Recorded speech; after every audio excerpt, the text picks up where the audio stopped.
Hi, Mystery Writers. Welcome to the Mystery Writer Studio. I'm Zara Altair, and today I wanted to talk a little bit about pacing and 7 keys to keep your pacing on track.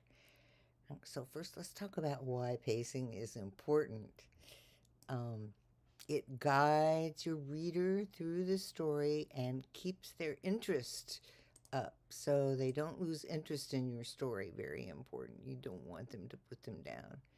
Skilled pacing sustains that reader interest from the beginning right up to the end of your story. So, for example, too much action, scene after scene, and your reader will get tired. I know it seems like all the action is going to involve your reader, but you need to give them breaks, and this is what pacing is all about. You need to give them breaks between the action. So then, on the other hand, passages filled with narrative description or your protagonist's thinking can get boring if you don't spice up those scenes by surrounding them with action. So you want to balance that pacing. And between the action and the narrative description and dialogue and contemplation. But it isn't as difficult as it may seem, and we're going to talk about that today. So there's other things that get in the way for your reader, so just mention them here. Clunky language, poor dialogue, and badly conceived scenes will also draw your reader out of the story. So you want to keep all those things in mind when you're writing, or at least when you're editing. You want to make sure that you're keeping your pacing on track. So number one is very simple, and it sounds so simple that it sounds like your reader would catch on and think you were trying to trick them, but actually it works. And that is alternating active and reactive scenes. You're going to control the pace of the reader, and they aren't going to notice. You're going to balance the action scenes with reflective or internal moments, and you give your reader excitement and you give them recovery. And you're creating momentum all at the same time. And I know we've talked about scene creation a lot, and so there's ways to make those reflective scenes just as interesting as the action scenes. It's just in a different way. So you use those quieter scenes to share relationship details or your character's thoughts and memories, and it really helps your reader connect with your character. And also, they're just taking a break from the sleuthing and any wild action that you've put in there. And it gives readers a chance to orient themselves in your story and process their reactions, right?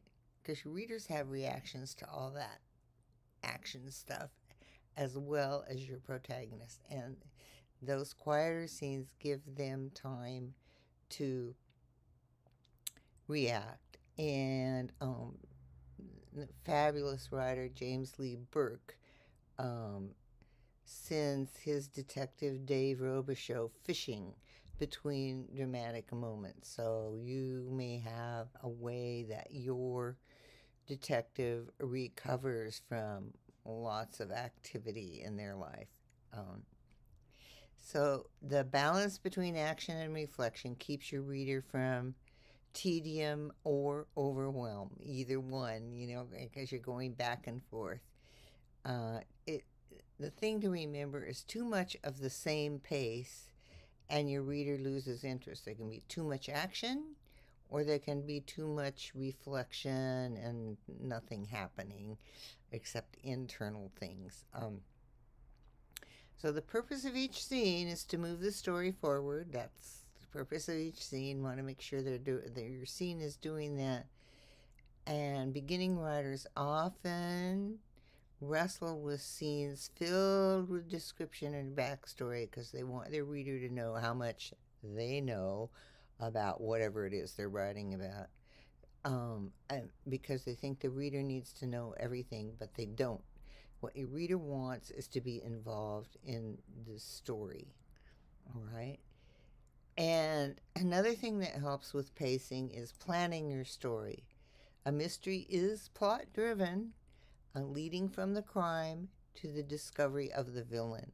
And throughout the story, you plant clues and introduce suspects. And planning will help you space the active and reactive scenes as they lead to the next major plot point in your mystery. And you'll avoid piling on the action without giving your reader that breathing space they need. Now, if you like to write your first draft in the discovery mode, or what's called pantsing, you can use plotting sequences to arrange what you've written, and you can, in the editing stage, add scenes to balance the pacing or move scenes around. All right. So I know that there are many discovery writers who like to start out their mystery where they don't know who did it either. They like to discover that along the way. But you can still add pacing to your story. You can also, we're writers, you can also use language to pace your story. Um, your choice of language can speed up the story or slow it down. So, dialogue and action speeds things up. You keep your paragraphs short, and visually, your reader sees a lot of white space on the page and reads down the page. And descriptive passages tend to slow down the story. So, uh, if you need narrative description, break it up into shorter paragraphs rather than using long passages. I know this was something in the 19th century, but we're not there anymore. We're in the 21st century, and readers like to skim along, all right? And these shorter passages will help your reader keep going down the page, all right? And so, whole thing we want to do is to keep your reader going in your story. On the other hand, if you have a long section of dialogue, you can insert brief narrative descriptions like what the characters see or how the weather affects their action. So you're breaking up the dialogue action. I call dialogue action. I know I've said that before and I'll say it again. Dialogue is action. And you keep the reader grounded in the time and space of your story. And at the paragraph level, you can also vary your sentence length so your passage doesn't feel monotonous. A long sentence slows down the reader, and you can surround that long sentence with short sentences. All right, number 4 is conflict. To create successful conflict in your story, first your reader must be invested in the character. Excuse me. They must care about the character. Otherwise, they won't care about the threat, large or small, to the character's well being. So, you want to get your reader invested in your character. So, early on in your story, I talk about this a lot. Introduce your reader to your character's vulnerability and to their desire, and set that up with contrast that introduces tension and prepares your reader for obstacles, bigger obstacles that come later in the story. So each subsequent conflict, whether large or small, tests your character's strengths and weaknesses. And your reader likes seeing your character tested and like seeing how they deal with those tests, those obstacles that confront them. Save those big fight scenes and battles of wits for toward the end of your story. All right. First, give your reader moments to empathize and care for your hero. So you're going to build along as you go in your story. Okay, and the fifth thing about pacing is raising the stakes, and that goes along with I what I just mentioned about the conflict and your character. You start out with smaller conflicts and they get bigger. And along with the character traits, your protagonist needs at least that one goal. And when we're writing mysteries, like, we have a goal: that's solve the mystery. And the reader also needs to know the consequences of not solving that goal or reaching that goal. Uh, you also need to clarify what the stakes are if your sleuth fails. What's going to happen if they don't find the villain? So, as your sleuth tries to solve that mystery puzzle, smaller goals and accompanying stakes help you build conflict and tension in that very long middle. So, you're going to have conflict, and each one of those conflicts is going to have some stakes involved. What happens if they can't resolve the conflict? And this is how you can go from bad to worse in your story. Just add complication. What if your character gets what they want, but getting what they want puts them in an even worse position than they were before? So that is the fun part of creating our conflicts for our detectives. Uh, you can bump up the stakes by adding a ticking clock. This is something that happens in thrillers, not so much in mysteries, but you can still add a ticking clock. So your sleuth must solve the crime before a certain time. For an amateur sleuth, for example, you can invent a deadline related to their personal life, but be careful with law enforcement professionals and a ticking clock. For instance, a homicide detective would not take on a case 1 month before retirement. I know this happens a lot in television, but it's just not kind of it's not going to happen. So try to be realistic, please. uh, Stakes build tension, and tension keeps your readers reading. So when your protagonist meets an obstacle and the reader knows the consequences of the failure, they become emotionally involved in the story. And then number 6 for mystery writers and pacing is spacing your clues. You don't have to have all your clues at the beginning of the story. You can space them out. You're going to have clues at the beginning, and as your detective meets suspects, they learn things about the victim, etc. But don't forget to reserve some of your clues till later on in the story. How much you reveal and when you reveal it will keep your reader guessing until you plant that next clue. So, just like the incremental steps to raise the stakes, you want to drip the clues. And for instance, you can plant a clue in an action scene to help hide that clue, or emphasize a clue in a sequel scene to create a false trail or a red herring. There's lots of ways to play with your clues.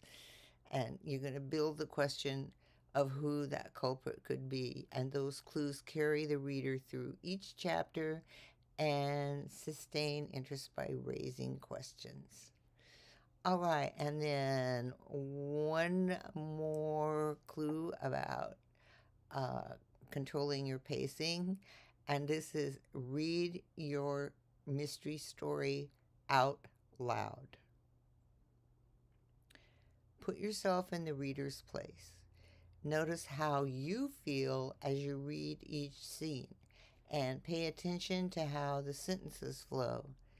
And do you find that places where you need to slow down, or do you need to build momentum? And does each chapter raise a new question at the end? All right.